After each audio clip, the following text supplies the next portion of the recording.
It started as just another rainy morning at Gare du Nord in Paris, the kind of day where the sky looks like a washed-out watercolor and the air carries the faint metallic scent of rain on concrete. I was sitting on a worn wooden bench, clutching a cheap, lukewarm coffee, waiting for my train. People bustled around me, dragging luggage, shuffling past announcements echoing over the loudspeakers. And that's when I saw it. The suitcase was nothing special at first glance. Old, scuffed leather, a little out of place among all the shiny modern roller bags rushing by. It sat there, slightly crooked, just far enough away from the foot traffic to look like it had been forgotten. At first I didn't pay much attention. Someone would come back for it, people always did. But an hour passed, then two, and no one came. Curiosity got the better of me. I told myself I was being ridiculous, but my heart raced as I walked over. There were no tags, no identification. I glanced around, making sure no one was watching, and then I did it. I unlatched the suitcase. Inside, there was no chaos. No messy pile of clothes or forgotten toiletries. Instead, there was a single plain wooden box. It looked old, almost antique, with a little latch keeping it shut. My stomach twisted with equal parts excitement and dread. Was this some kind of personal keepsake? Or was I opening something I'd regret? The box creaked as I opened it, revealing its secret, a stack of letters, each neatly tied with a faded red ribbon. They smelled faintly of aged paper and lavender, like they'd been hidden away for decades. The envelopes were yellowed, the ink slightly faded, but the handwriting was beautiful. Elegant cursive, the kind you'd only see in old films or your grandmother's photo albums. Each letter was addressed the same way. My dearest A, they were signed yours forever, E.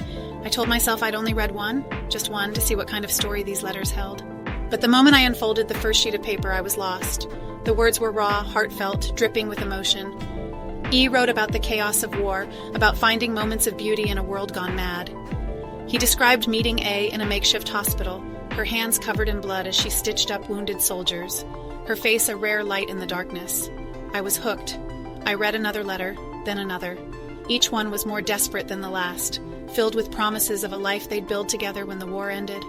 E described the cafe in Paris where they'd meet, how they'd sit by the Seine and watch the city come back to life. It was all so vivid. I could picture it in my mind like a scene from a classic black and white movie. But then the letters shifted. The hope that had filled the early pages began to fade, replaced by confusion and heartbreak. E wrote about sitting at the cafe for hours, waiting for A. She never came. The next letter from A revealed the same story, but from her side. She had been there. She waited just like E, but he never showed. Both of them left that cafe convinced the other had abandoned them. My heart broke for them. How could this happen? How could two people, so deeply in love, so desperate to be together, miss each other like this? I needed answers. The addresses on the envelopes were old, but they gave me a starting point. I decided to track them down. My search led me to Lyon, to a small, quiet nursing home. There I met Madeleine, a frail woman with kind eyes and trembling hands. She had been E's closest friend, and when I showed her the letters, she froze. I never thought I'd see these again, she whispered, her voice thick with emotion. Madeleine told me that E and A's love story had been doomed from the start. A's family had disapproved of E from the moment they met.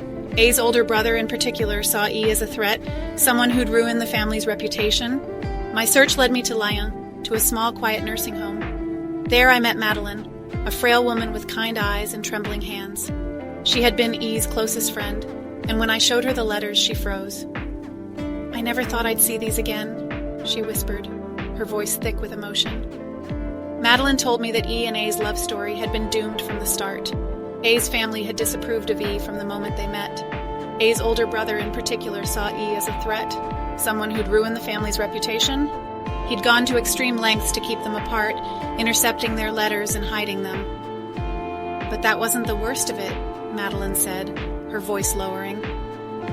When E found out the truth, he couldn't let it go.